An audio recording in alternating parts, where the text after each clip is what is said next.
kababayan, eto umpisahan na po agad natin. Etong ating talakayan dito po sa nakita nating balita na kung saan mga kababayan, eto pong si Sara Duterte ay pinagmura si PBBM, si First Lady at saka po itong si House Speaker Romualdez. Dahil nga naman mga kababayan, ang pakiramdam kasi nila, ginigipit sila ng gobyerno.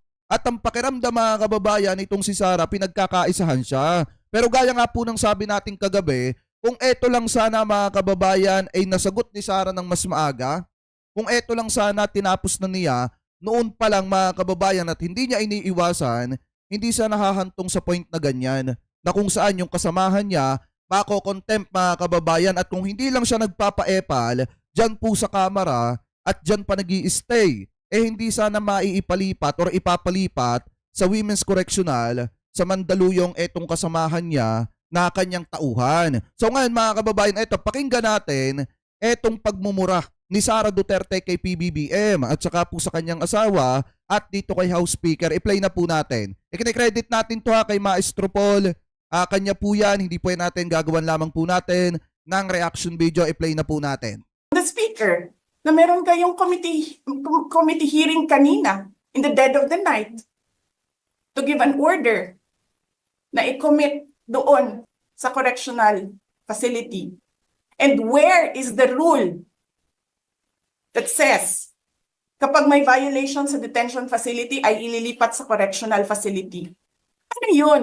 You make rules as you go along? Ano yun? Di ba dapat sa demokrasya, there's a rule of law? And then they make rules as they go along? Kung ano lang, whatever pleases the speaker, get her out of the House of Representatives kasi hindi siya dapat nandiyan. Bakit? Pagmamayari niyo ba itong compound na ito? Pagmamayari mo din ba yan? Para diyan ka magstay at gawin mong kondo yung opisina ng kapatid mo. Yan kasi mga kababayan yung mga tanong dyan. Alam niya kung tutuusin na, okay nang nakadetain yung kasamahan niya dyan sa ano. Kasi nga binigyan na ng isang kumpanyon, pinayagan na magkaroon ng kasamahan mga kababayan. Ang problema kasi, etong si Sara Duterte nung dumalaw, hindi na po siya umuwi. Bagkos nagstay siya dyan sa opisina ng kanyang kapatid, dyan po sa kamera. Ibig sabihin, ayaw niyang umalis dyan hanggat nakadetain yung kasamahan niya, yung tauhan niya mga kababayan. Kaya ngayon, yung ating mga law enforcer mga kababayan, saglip na nasa underground, naandya dyan po sa kamera at binabantayan ang seguridad ni Sara Duterte. Hindi bilang si Sara Duterte, kung hindi bilang pangalawang pangulo ng Republika ng Pilipinas. Kaya nga kung tutusin mga kababayan, itong ginagawa niya na yan ay nakakadagdag gastos at perwisyo sa gobyerno. Bakit mga kababayan? Kasi kinakailangan siyang bantayan at kinakailangan mag-spend ng money para lamang po masecure yung kanyang kaligtasan. Yan mga kababayan ang ginagawa ni Sara. Saglip na nakakatulong siya sa ating bansa, nakakadagdag pa siya mga kababayan ng problema ng Pilipinas. Ngayon ipagpatuloy pa natin. And then sasabihin pa nila sa akin na there is a threat to my life inside the batasang pambansa? Why is there a threat to my life? This is the most secured facility because nandito lahat ng mga spoiled brat sa ating bansa. Tapos sasabihin pa nila, well, pabigat ka sa amin kasi kailangan namin dagdagan ang security mo. Tama naman mga kababayan. Di ba bilang pangalawang pangulo ka ng bansa, hindi ka dapat nagpapabigat? Dapat ikaw ang isa sa tumutulong para maiangat ang Pilipinas. Dapat ikaw yung isa sa tumutulong para mapagaan yung sitwasyon sa Pilipinas. Hindi dapat ikaw yung nagpapabigat. Kasi mga kababayan, sa totoo lang, yung sinasabi niyang naandya dyan daw sa kamera lahat ng spoiled brat, hindi ba siya yung siya yung tinutukoy na spoiled brat? Bakit mga kababayan? Kasi kita nyo naman yung ugali niya nung inimbitahan siya sa kamera. Kitang-kita nyo naman yung pagiging bratinela, pagiging spoiled brat po niya. Tsaka take note mga kababayan, sa ipinapakita niya dito, mamaya magugulat ang lahat kasi makikita nyo na parang sanay na sanay ang ating Vice Presidente na mag-utos pumatay ng tao. Mga kababayan, ngayon ipagpatuloy pa natin. Bakit? Trabaho ba nila magbantay sa akin? Eh di ba trabaho ng DPSPG yon? Na may I just say? Binabawasan nila ng binabawasan araw-araw? Na as if this office is not the second highest office in this country, and only because umalis Pakinggan nyo mabuti mga sinasabi ni Sara dito Pakinggan nyo kung eto ba ay makakatulong sa mga kababayang Pilipino po natin. Kasi yung inireklamo niya dito mga kababayan, yun yung mga reklamo niya sa buhay niya. Ano po na kung saan idinadaing niya sa gobyerno. Binabawasan siya ng mga security mga kababayan.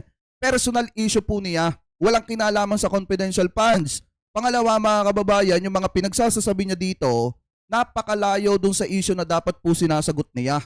Yan kasi ang problema mga kababayan. Yung mga inilalabas niyang pahayag dito, binabaligtad na po niya yung sitwasyon. Ano po, nasaglip na sagutin na lamang niya kung saan napunta mamamayan, tinadala pa niya sa mga issue na mas komplikado.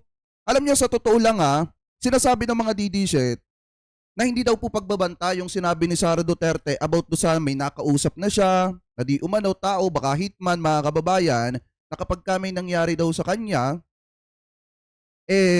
wag daw tigilan si PBBM hanggat hindi namamatay. Etong tatlo, etong si First Lady, si PBBM, at etong si House Speaker. Ngayon kasi mga kababayan, ang pinapalabas dyan ng mga DDSet, hindi naman daw po pagbabanta yun. Wala naman daw pong pagbabanta doon sa sinabi nitong si Sara, at hindi naman daw po nagbumura etong si Sara dito. Ano yung ginagawa niya dito mga kababayan? Eto, pakinggan pa natin. ako sa administration?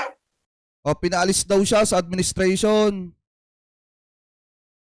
Wait, ulitin natin ng konti. Pinaalis daw siya mga kababayan This is not the second highest office in this country, and only because umalis ako sa administration? Oh, Kailan ba nagsimula yung atake nila? Alalahanin nyo. Di ba? After ako nag-resign sa DepEd? hindi. Hindi mga kababayan. Alam niyo kung paano nagsimula ang lahat? Wala namang umaatake sa kanila. Hindi naman sila inaatake mga kababayan Lahat ng sambayan ng Pilipino saksi. Kanino ba nagsimula ang lahat mga kababayan ng isyo? Doon sa kanyang tatay. Doon sa kanyang tatay na nagrally doon sa Davao at tinawag na bangag ang presidente. Hindi pa dyan nagsimula yan. Nagsimula po yan mga kababayan doon sa confidential funds na hindi niya maipaliwanag yung 125 million. Tapos yung tinapyas mga kababayan, di umano, na halos nasa 750 million na inali sa kanyang confidential funds. Ngayon mga kababayan, dyan nagsimula ang lahat. Pinapalabas nila na ginigipit etong si Sara Duterte.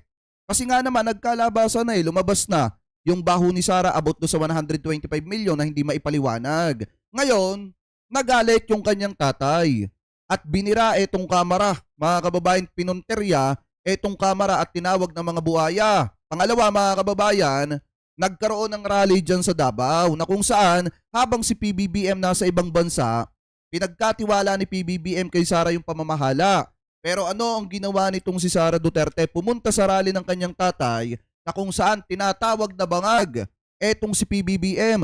Diyan po yan nagsimula mga kababayan lahat, kaya nagkaroon ng lamat sa pagitan ng Marcos at Duterte. Kasi nga, yung kanyang tatay, lantarang tinawag na bangag etong si PBBM at etong si Sara ay nagpunta pa dun sa rally. Partida yun pinagkatiwalaan pa siya bilang caretaker ng ating bansa habang si PBBM ay wala. Tapos ngayon sasabihin niya, nagsimula ang lahat ng pag-atake daw sa kanya kuno nung nawala daw po siya sa DepEd. Sino ba yung sunod-sunod na may mga maisog rally para pababain si PBBM at iupo etong si Sara Duterte? Di ba kanila yan, mga kababayan? Kaya sa kanila nagsimula lahat. Ngayon ipagpatuloy pa natin. Kailan ba nagsimula yung pambabastos nila? Last year. After that meeting with the Makabayan Black and Martin Romualdez. Hindi. They started destroying my name, pummeling me in the media with a multi-million PR campaign. Binastos pa nila ako ng mga pagsisinungaling nila na kesyo Yan. taksil, kesyo korap, abusado. Putang ina ninyo. Yan.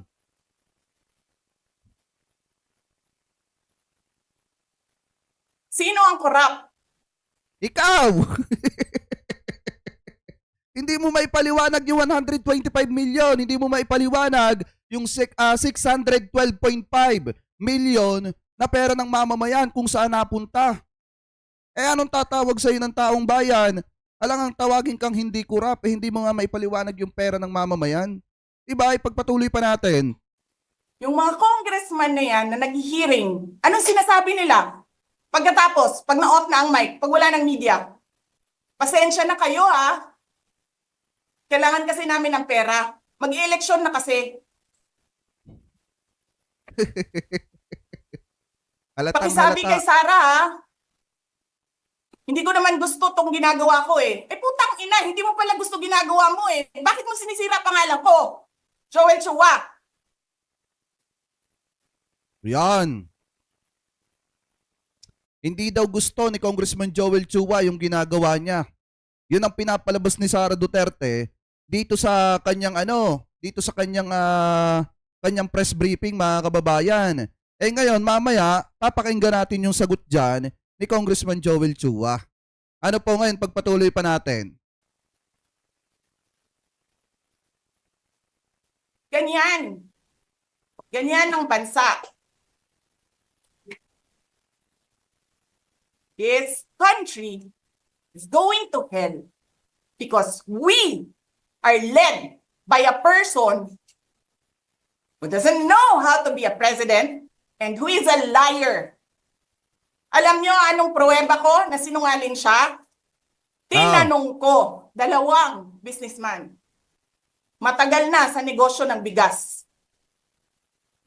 Because I was concerned. This is a campaign promise. 20 pesos na kilo ng bigas. And so, Gagamitin na naman yung issue ng bigas, mga kababayan. Eto na naman tayo. Babalik na naman tayo dun sa kanilang ginagamit na issue na kung saan ginagamit nila yung pangunahing pangangailangan ng mamamayan para mailusot nila at mailihis nila yung usapin patungkol sa confidential funds.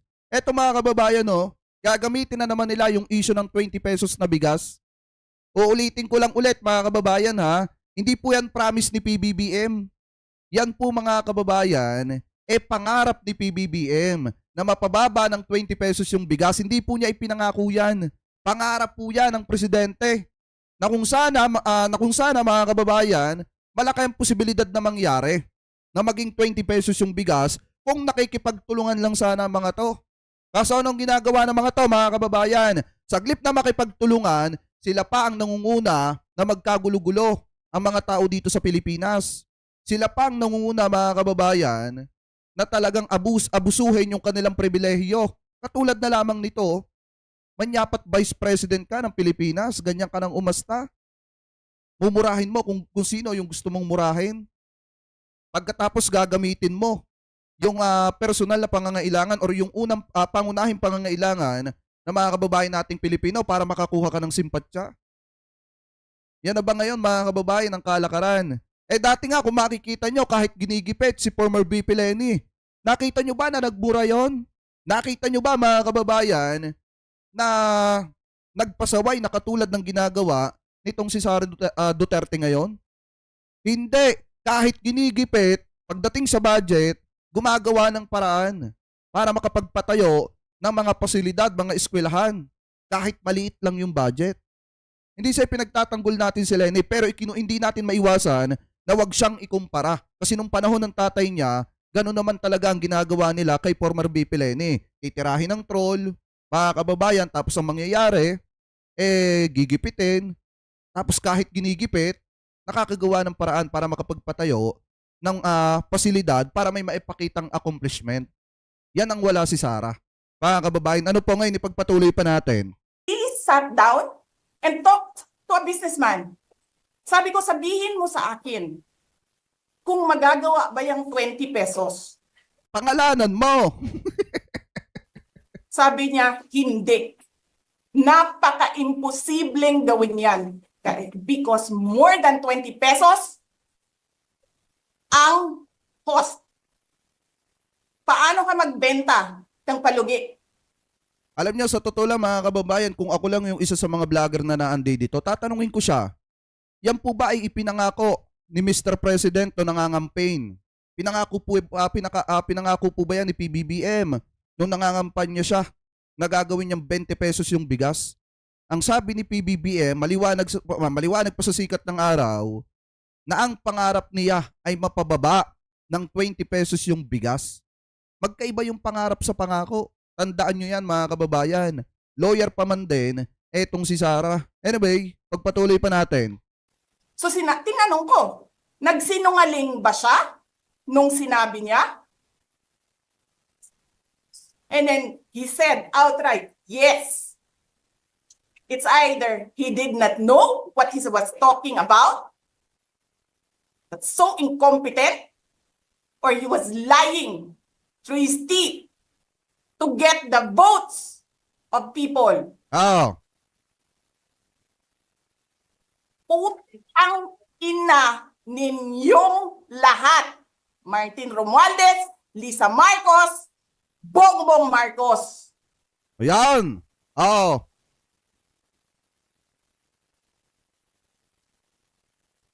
Yan, oh.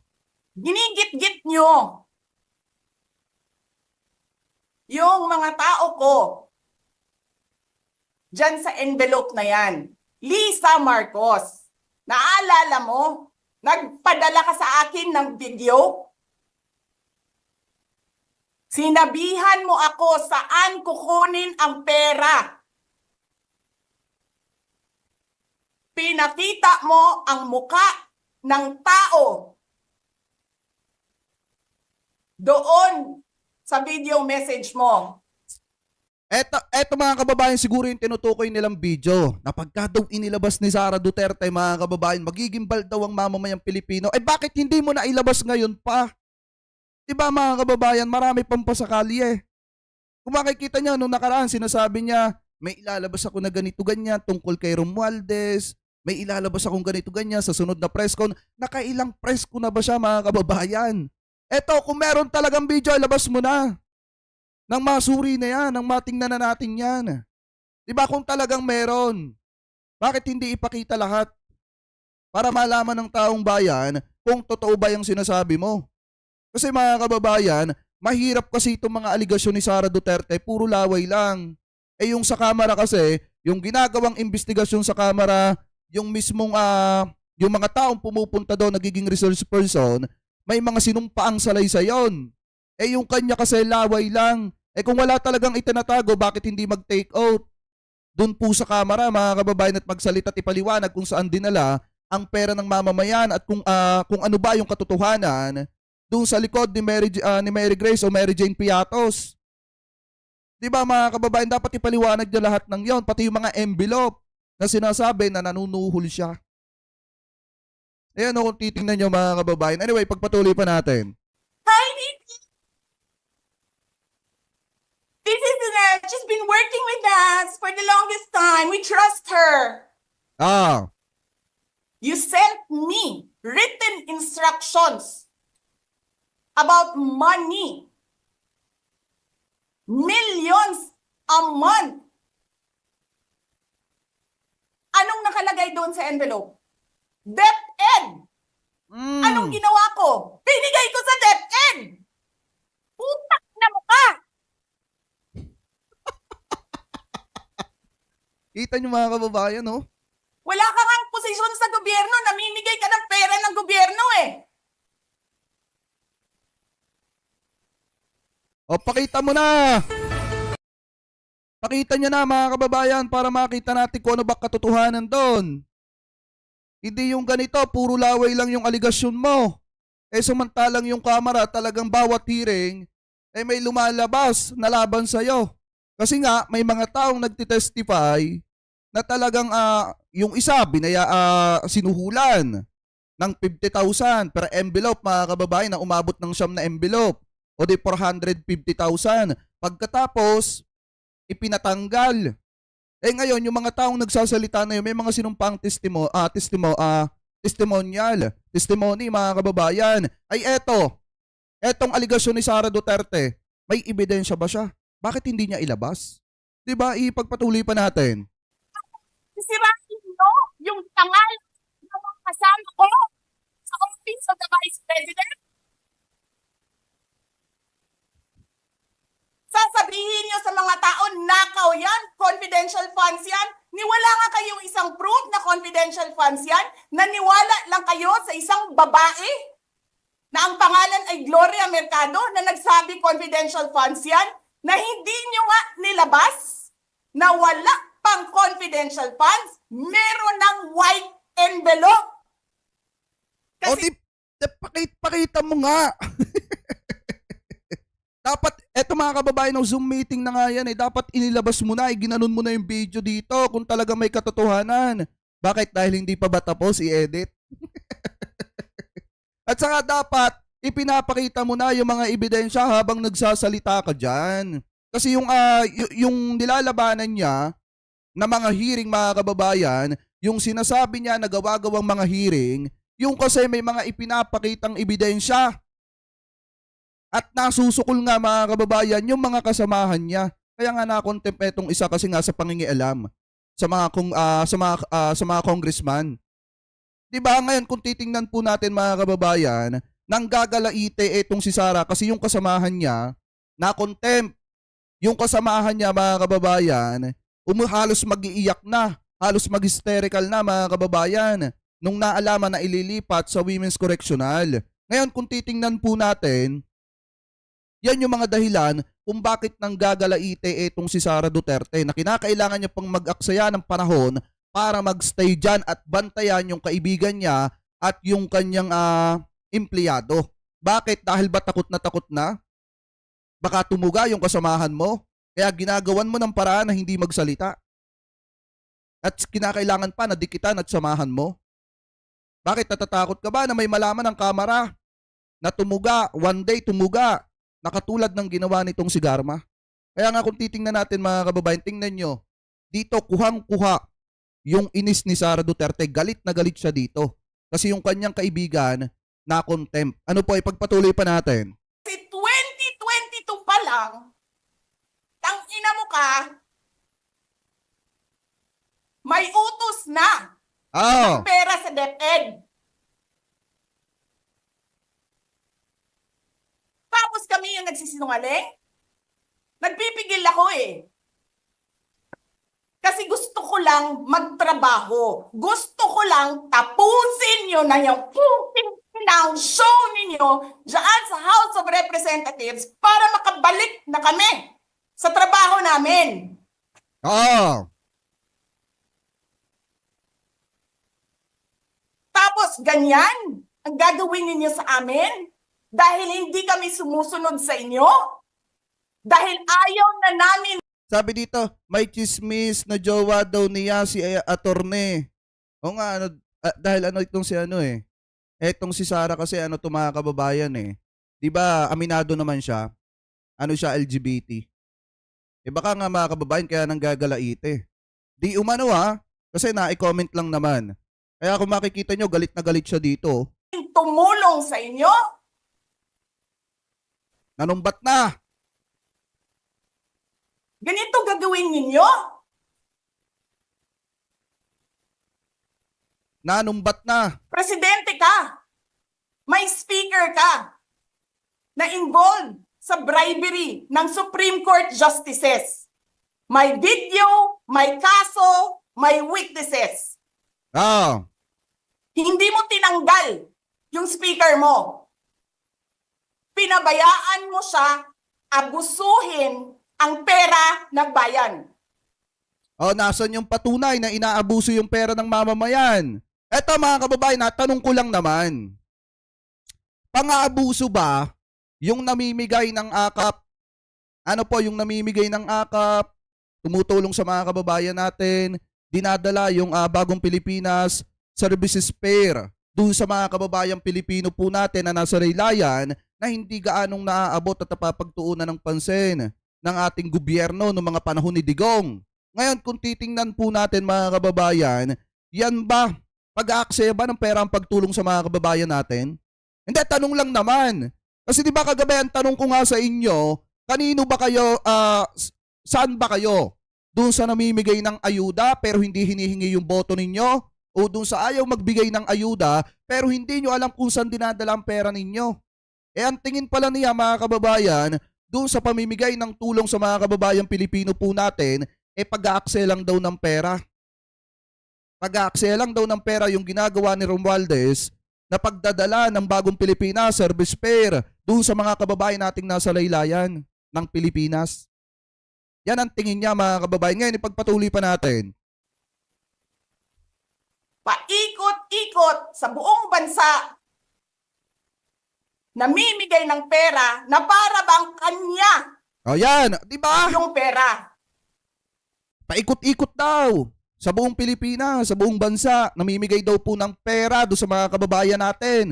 Diretsuhin mo na doon sa mga kababayan natin Pilipino na nasa laylayan. Ang tinutukoy niya dyan mga kababayan, yung mga akap. Yung mga akap, mga kababayan, AX, at saka yung mga tupad. Yan yung mga tinutukoy niya dyan. Yung akap kasi mga kababayan, yan po yung nakakatulong sa mga kababayang Pilipino po natin. Yung bagong Pilipinas service fare, yan po yung lumilibot sa buong Pilipinas para abutin yung laylayan ng Pilipinas at tulungan yung mga kababayan nating kapuspalad. Ang tingin pala niya dyan, nag-aaksaya lang daw ng pera. Etong si Romualdez sa pagtulong sa mga kababayang Pilipino po natin. Diba, ipagpatuloy pa natin. Sabi niya, may malasakit ha? Di ba nga, lagi niyo sinasabi separation of powers? Anong trabaho ng legislative branch? Gumawa ng batas. Anong ginagawa ni Martin Romualdez? Nagdidirect ng DSWD, namimigay ng ayuda. Galit siya sa namimigay ng ayuda. Kaya dapat yung mga politiko, wag na daw kayong tumulong, wag na kayong magbigay ng ayuda. Hayaan nyo na lang yung mga kababayang Pilipino natin dyan na maghirap. Yan mga kababayan siguro yung gusto niya sabihin. Kasi nga galit siya sa mga politikong namimigay ng ayuda. Kasi ayaw niyang makakita ng politikong namimigay ng ayuda. Ang gusto niya, wag magbigay ng ayuda yung politiko tapos kapag ka nangurap, wag ipaliwanag kung saan napunta yung pera. Yun ang gusto niya. Ano po ngayon, ipagpatuloy pa natin. Nagsasabi kung anong bibigay, anong ibibigay, anong gagawin. Sino ba ang presidente dito?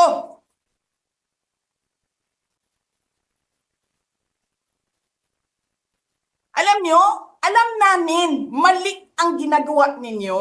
Sinabihan ko lang mga kasama ko sa Office of the Vice President, pasensya na, sumunod na lang tayo para matapos na sila. Tapos ganito ang gagawin ninyo? Alam namin, walang contemptuous doon sa ginawa ni Yusek Lopez. Wala. Lahat ng tanong, sinagot niya. Pumunta siya. Maayos siya kumausap.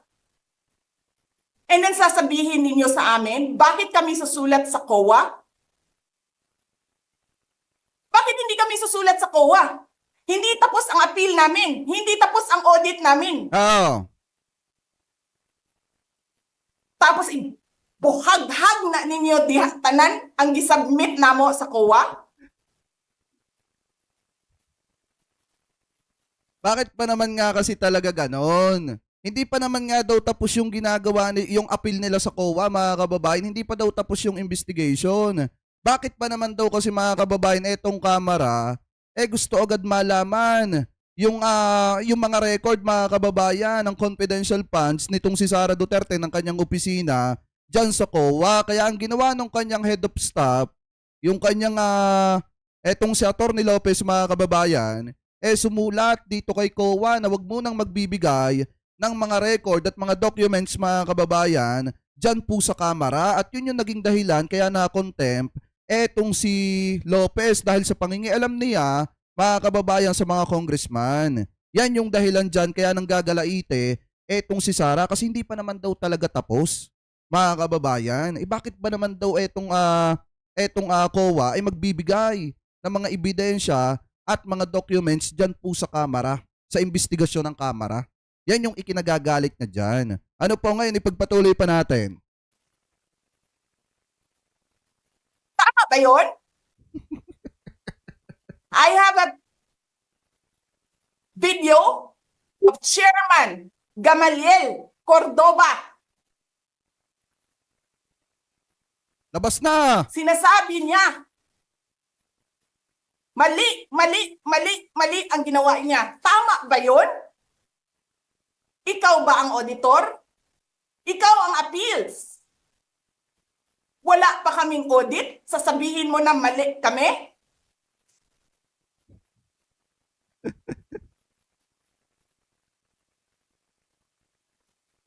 Galit na galit.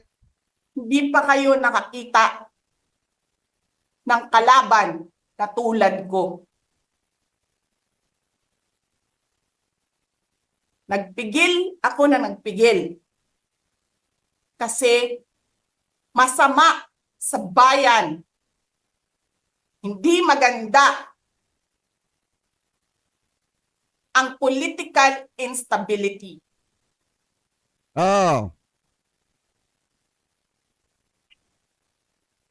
Pinabayaan ko kayo sirain ng pangalan ko. Kasi I have nothing to lose. Sinira niyo na siya. Wala na siyang ikakasira pa. oh. Tapos ganito ang gagawin niyo.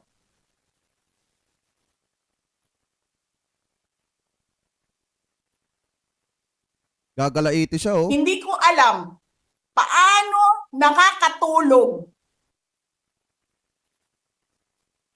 ang Chief of Staff ng Armed Forces of the Philippines. Gabi-gabi, mahimbing ang tulog mo. Ganito ang bayan natin. Oh. Bilyon ang nawawala.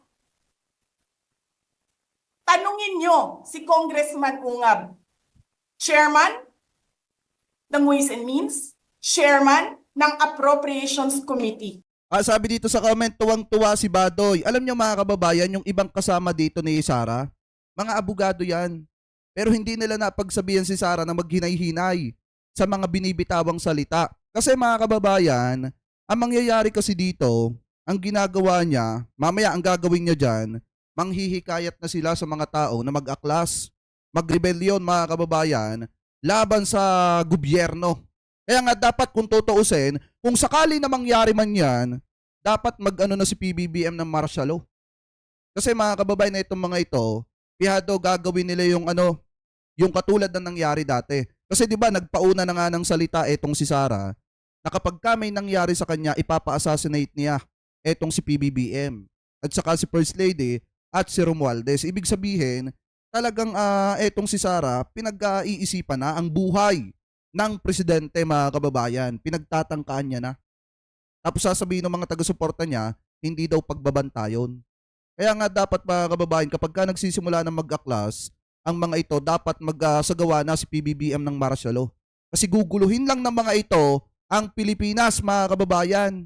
Para ano? Para maiupo nila ng sapilitan etong si Sara. Siyempre pag may nangyari nga naman kay PBBM at si Sara ay nananatiling buhay, eh di siya ang magiging presidente automatic.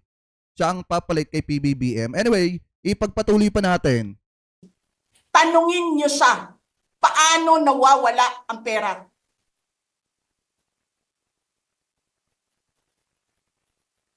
Paano niyo ginagel ang pera ng Department of Education?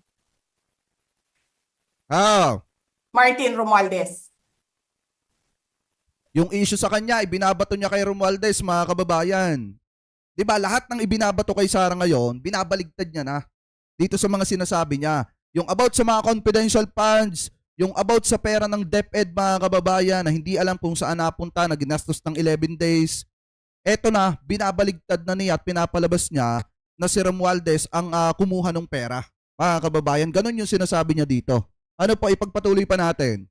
Inattach nyo ang projects na hindi man lang dumaan sa paaralan, sa SDS, sa region, even sa central office.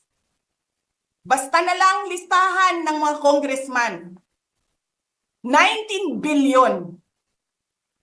Tapos, nung 1 billion na lang ang naiwan sa DepEd, anong ginawa nyo? Kinuha nyo ang 5 billion sa repairs, nilipat nyo para mukhang lumaki ang Ah, pera. ebidensya! Dapat may ebidensya para maniwala yung mga didisit na iba. Dapat may ebidensya habang nagsasalita ka. Dapat may ipinapakita ka mga ebidensya para para maniwala ang taong bayan na may ganun talagang pangyayari. Kasi yung kamera kasi habang nag-iimbestiga, may mga lumalabas na ebidensya. At yung mga binibitawang salaysay doon ng mga tao, sinumpaang salaysay niya yon. Eto mga sinasabi kasi ni Sara dito mga kababayan, yan po ay mga laway lang. Laway lang yung kanyang basihan. Laway lang yung kanyang ebidensya. Puro accusation mga kababayan. Yan yung mga sinasabi niya dyan. Wala siyang sapat na ebidensya. Ngayon ipagpatuloy pa natin. Martin, Ah,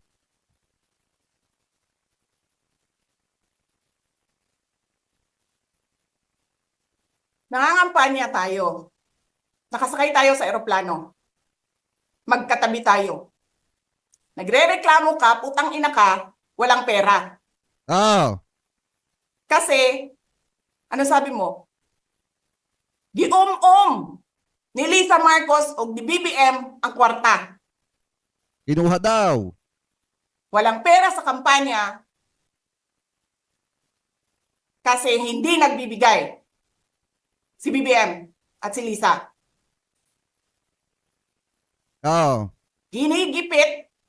O yan na mga kababayan na ito analyze natin to. Kung totoo man ang sinasabi dito ni Sara Duterte na hindi daw nagbibigay ng pera si PBBM at itong si First Lady Lisa Marcos, ibig sabihin kuripot mga kababayan. So paano nasabi ni Sara kanina? Pagpalagay natin, totoo yung sinasabi niya. Pagpalagay lang natin. So paano nasabi ni Sara Duterte na wala sa posisyon itong si First Lady Lisa Marcos pero namimigay ng pera? Kung mismong nung panahon ng eleksyon, walang inaalpasang pera si PBBM at etong si First Lady. So paano niya nasabi na naglalagay ng white envelope mga kababayan etong si First Lady Lisa Marcos namumudmud ng pera kahit walang posisyon sa gobyerno. Diyan pa lang mga kababayan tingnan niyo yung mga paliwanag ni Sara, butas na agad. Sinasabi niya hindi namimigay ng pera nung panahon ng eleksyon si PBBM, si First Lady, kuripot mga kababayan. Paano sila mamimigay ng pera ngayon? Kung nung panahon ng eleksyon pa nga lang, ayaw nang maglabas ng pera mga kababayan. Hindi namimigay ng pera. Diba doon pa lang mga kababayan, mapapaisip na kayo na etong mga sinasabi ni Sara dito, gawa-gawa na lang to. Diba ipagpatuloy pa natin? Nila. Kinukuha nila lahat ang pera. Reklamo ka ng reklamo sa akin. Anong sinabi ko sa'yo? Huwag ka mag-alala. Lahat ng gusto tumulong sa akin, ipapadala ko sa iyo. Kunin mo lahat. Nagreklamo ka kay Medi Poblador kasi tumatanggap ng pera. Ano sabi ko sa'yo? Kausapin mo si Medi, kunin mo lahat ng pera. Lahat ng makuha mo na gustong tumulong sa akin, kunin mo. Gastusin mo. Ano sabi ko sa... Naniniwala kayo mga kababayan, ganun kabait si Sara, hahayaan niya yung mga milyon-milyon na itinutulong na pera sa kanya, yung ipinopondo sa kanya, sa kanyang campaign, na ibibigay lang kay Romualdez. Naniniwala kayo doon? Na yung ibibigay ni Roque, kasi si Roque malalaking magbigay sa kanya, yung mga ibibigay na pera, na pondo para sa kampanya, nitong si Sara, naniniwala kayong ibibigay kay Romualdez? Tulong? Naka, malabo yan mga kababayan. Kasi kung titingnan nating mabuti, sino ba namang uto-uto na magbibigay ng milyon-milyon na pera? At hahayaan yung kanyang campaign, mga kababayan. Kaya kung titingnan nyo, hindi ka panipaniwala yan. Ipagpatuloy pa natin. sa'yo, pasensya ka na. From scratch, tumutor ang Gcash real quick. Saka dapat ilabas yung ebidensya ng mga sinasabi niya, may backup evidence. Nakakahiya naman sa atin mga kababayan kasi tayo nagre-reaction tayo dito nang may ano tayo. Ayan o, may resibo. Video niya mismo mga kababayan. Eh samantala siya, puro salita, wala namang ebidensya. Abogada pa man din siya at pangalawang pangulo pa man din siya ng Republika ng Pilipinas. Diba? Tapos magsasalita ka. Puro accusation, walang ebidensya. Diba? Ipagpatuloy pa natin. Ano sabi ko sa'yo? Pasensya ka na. Wala ka ng pera. Ano sabi mo sa akin? Sabi mo sa akin, okay lang. Pag nanalo kayo, babawiin ko lahat yan. At kita nyo, Hindi ko naman alam. Ang buong akala ko, babawiin mo sa negosyo mo. Legitimate businessman ka naman eh. oh, Mina, pagsira sa kalikasan, legitimate na pagsira sa kalikasan, oh, negosyo mo, media, negosyo mo. oh. Ano pa bang mga negosyo ni Martin Romualdez? Sulat niyo yan lahat. Akala ko magninegosyo ka lang. Kasi businessman ka naman. Hindi ko naman alam, binubulsa mo. Ibubulsa mo, kakamkamin mo ang legal na pera at illegal na pera. Tanggap ka sa illegal, tanggap ka sa pogo. Pinaalis niyo lahat ng kompetisyon ninyo, naiiwan ang pogo mo. Binaligtad na. Eto na mga kababayan. Binabaligtad na nila yung mga issue ng Pogo. Eh kanino ba nagsimula ang Pogo mga kababayan? Eh di ba sa administrasyon ng tatay mo? Yan o. Binabaligtad na nila mga kababayan. Pinapalabas nila na ang tumatanggap ng pera sa Pogo eh hindi yung mga kaalyado ng tatay niya. Ang tumatanggap ng pera sa Pogo si Congressman Romualdez. Alam niya okay na sana kanina eh. Medyo madadala ako ng konti eh. Kaso nga lang ang problema, nung binanggit na yung sa Pogo, hindi nakapanipaniwala yan. Mga kababayan, okay lang sana kung ang sinabi niya dito, ang tumatanggap ng pera sa Pogo si Roque. Walang problema yan. Kasi yun talaga ang lumalabas sa mga investigasyon mga kababayan. Eh ang problema kasi dito, si Romualdez nang idinidiin nila sa Pogo. Pambihira naman, ipagpatuloy pa natin. Tanggap ka, pogo. Ah, May nagsasabi pa, tumatanggap ka sa smuggling, sa droga. inilihis na naman yung usapin. Inilihis na naman mga kababayan. Sino ba nasasangkot sa pagpapagulong ng bilyon-bilyong ipinagbabawal na bato dito sa Pilipinas? Si Mans Carpio mga kababayan na asawa niya, si Congressman Pulong Duterte na kapatid niya. Yun ang sinabi ni Jamie Guban. Ngayon mga kababayan, binabaligtad niya na lahat. Tapos yung kaalyado nila, yung ginawa ng tatay niya na Presidential Economic Advisor na si Michael Yang. Diba yan yung mga binabanggit na di umano'y na-allege sa ipinagbabawal na bato sa pagpapagulong ng ipinagbabawal na bato dito sa Pilipinas.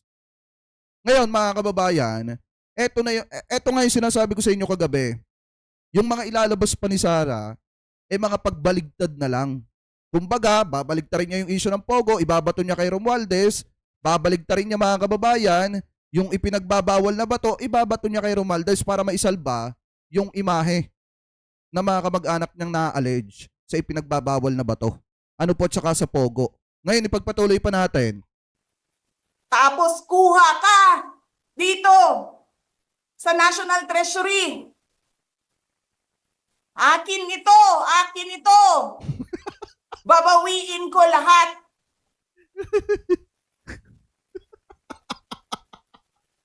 Parang bata lang mga kababayan eh. Masakit sa akin, Martin, hindi yung pagsira ng pangalan ko eh. Ang masakit sa akin, maalis mo man ako sa presidential race, hindi pa rin ikaw ang presidente. King ina mo. Walang buboto sa'yo. Please lang. Wala.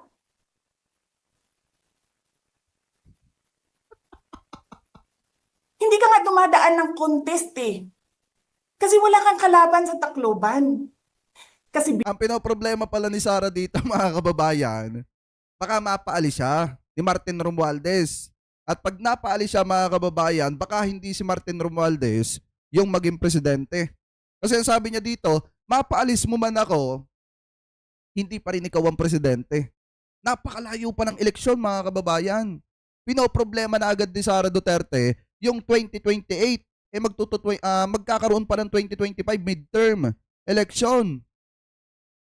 Yan ang ginagawa niya, mga kababayan, na kung saan sisirain niya si Romualdez para nga naman makakuha siya ng napakaraming sympathy.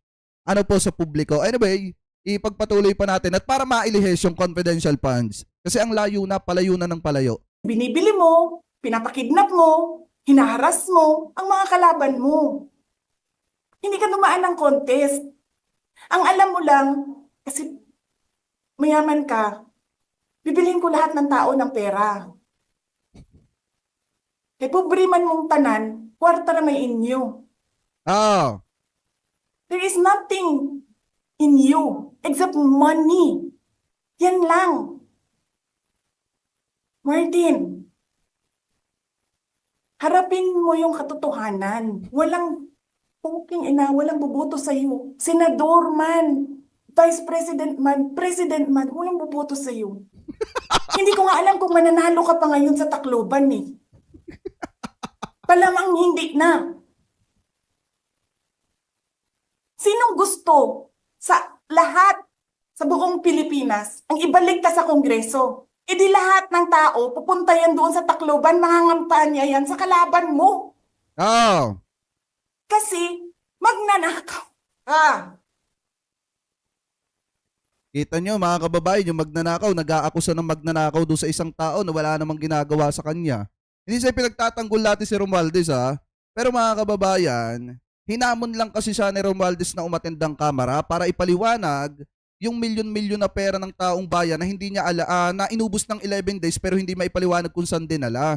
Ito nga yung nakakatawa dito, mga kababayan, yung taong inaakusahan at pinagpapaliwanag kung saan dinala yung pera ng mamamayan, siya ngayon ang nag-aakusa na magnanakaw dun sa isang tao na lumilibot ng Pilipinas at namimigay ng tulong. Yan yung ginagawa ni Sara ngayon. Yun pala mga tao, mga kababayan, yung mga politiko na inaabot yung laylayan ng Pilipinas, binibigyan ng tulong yung mga kababayan nating Pilipino, ang tawag ni Sara doon, magnanakaw. Pero yung tao, mga kababayan, na inubos yung pera ng taong bayan sa loob ng 11 days at hindi maipaliwanag, yun yung nag-aakusa na magnanakaw yung taong tumutulong. Ganyan katindi etong si Sara. Anyway, pagpatuloy pa natin. Hindi ka dumadaan sa audit. Kung makikita nyo, mga kababayan, dito pinagmumura ni Sara Duterte etong si PBBM, si First Lady at saka itong si Congressman, etong si House Speaker Martin Romualdez. Kasi nga, mga kababayan, inakusahan niya pa na etong si Romualdez daw ay tumatanggap ng pera sa Pogo, tumatanggap ng pera sa ipinagbabawal na bato, mga kababayan, at may mga illegal daw po na ginagawa. Yan yung sinasabi niya at inakusahan niya pang magnanakaw. Kasi nga, mga kababayan, kung makikita nyo, ang pinagmulan lang naman ng galit ni Sara ay na-contempt yung kanyang staff, mga kababayan, dito sa kamera. Kaya nga, kung makikita nyo, kahit sino talaga nagtataka dito bakit sobrang interesado si Sara na bantayan yung kanyang empleyado? Bakit masyadong nagmamadali si Sara na may alis, mga kababayan, ng kamera yung kanyang empleyado? At bakit masyadong sobrang protective nitong si Sara doon sa kanyang empleyado? Sa lahat ba ng kanyang empleyado, ginagawa niya ba yan? Ako nagtatanong lang. Kasi bukod tanging dito lang, kay Lopez, mga kababayan, naging protective etong si Sara na para bang handa niyang sirain ng lahat para lamang maprotektahan yung kanyang empleyadong yon. Bakit? Dahil ba natatakot na baka magsalita etong si Lopez at ikanta kung saan napunta ang pera ng mamamayan? Ako nagtatanong lang naman, ha. Anyway, comment below na lamang po kung ano po ang komento nyo, hingil po dyan sa topic na yan, mga kababayan.